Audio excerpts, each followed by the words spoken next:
Good morning, good evening, and good night, everybody. My name is Sarah, and we have kind of an older book to talk about. Not incredibly old, but like 2014 old. The Heroine Complex, or the Heroine, depending on how you pronounce it. I've actually heard different people get in arguments over how you pronounce that word, so I'm gonna say both. This book is by Sarah Kuhn. It is a urban fantasy young adult story that's just like superpowers, superpowers, but not like Marvel. It's more like just like San Francisco. So you can tell by the cover, we're in for almost a comic book story. So with that being said, let's dive on in. This book follows our main character, Evie. Evie is the assistant to the local superhero, Ava, and I will cover that in a minute. Give me a second. I need to talk about the plots. In the very opening scene, we have Ava being awesome and taking down a bunch of demons that have turned into cupcakes, hence the cover. And something happens. Something really that shouldn't bother her as much as it does ends up happening. She ends up having a tantrum. Ava ends up getting injured, and so Evie has to take her place as superhero for a while. She does a glamour so she looks like her, and then the thing is, Evie also has superpowers as well. She just can't really control it, and she's not really good at martial arts like Ava is, so obviously there's going to be some conflict in there. I gotta say, I just didn't enjoy this book. I was looking at reviews and it was very polarized. Some people was like, this book was absolutely amazing, and then some people were like, it just wasn't for me. And then they would go on listing a bunch of problems.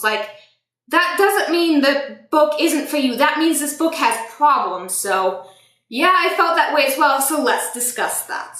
I do want to first bring up that this book does have some pretty good representation. Our two main characters are Asian American. One of them is Japanese, one of them is Chinese. And so we have this cool thing where it's we actually have some Asian representation in media, but it's not really handled that well. It's talked about in the flashback discussing how these two characters first met, and then a little bit when they first got their inspiration to become superheroes, but that's literally it. I feel like it should have been incorporated just a little bit better. You don't even hear anything about their family, you don't hear anything about their culture, other than the fact that when they were kids, one of their dads brought soup to their class, and the little kids accidentally thought it was human soup, like human meat, and not however you actually pronounce it. The kids made fun of one of the characters, and the other character came to the rescue, and that's literally all you ever hear of, their culture. So, again, it could have been handled better, but I do like the fact that there is representation. Going on with representation, there are casual queer characters, which is really amazing. But there's something wrong with, very bitter about this. One of the characters is just kind of not interested in sex. And then that character is called Dead Inside. And, okay, I don't feel like this author did it on purpose. They probably don't know asexuals exist. But I feel like if you're insulting millions of people, maybe don't do that, okay?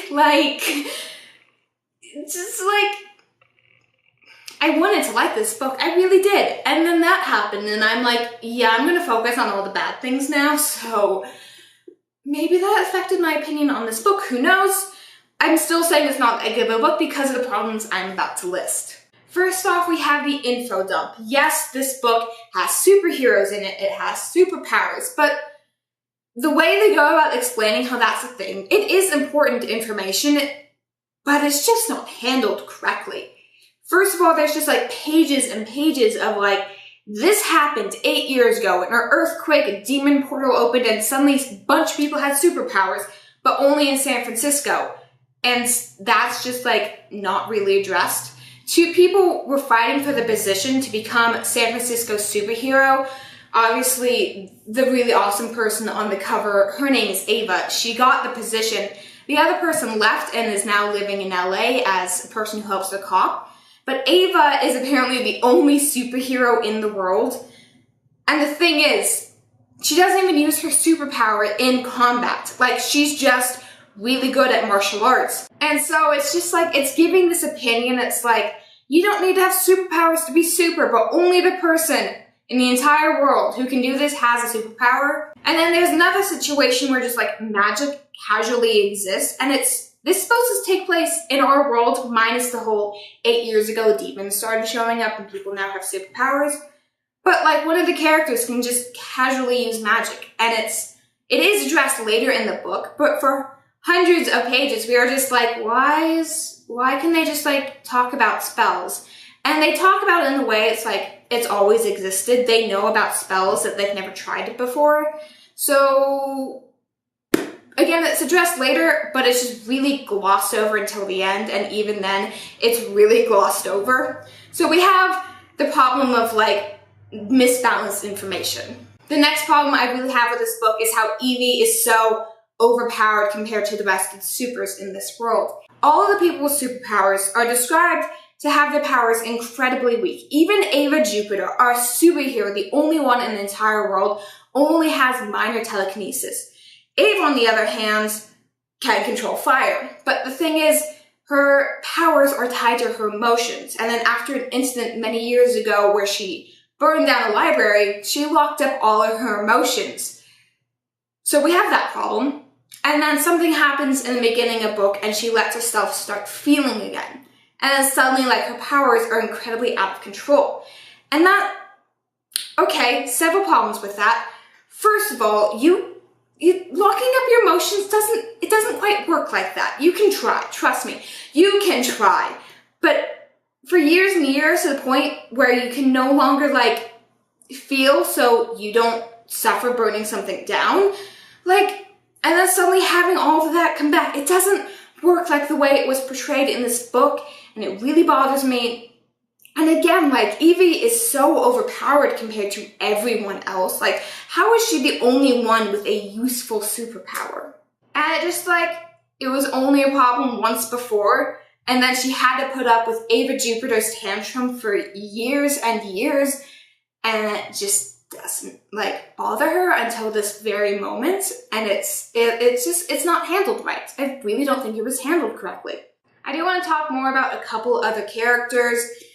It's just like, my main problem is the fact that there were no likable characters in this book. Even our main characters, like even Ava and Evie, like they're supposed to be best friends, and then like you get maybe a third of the way into the book, and it's like, I get it, they're supposed to be having a fight right now, but they are not acting like genuine friends. They're acting like they put up with each other, and apparently they've been together since kindergarten. So I was really questioning, like, are these people actually friends? And that's not something that you should be questioning when the book is centered around their friendship.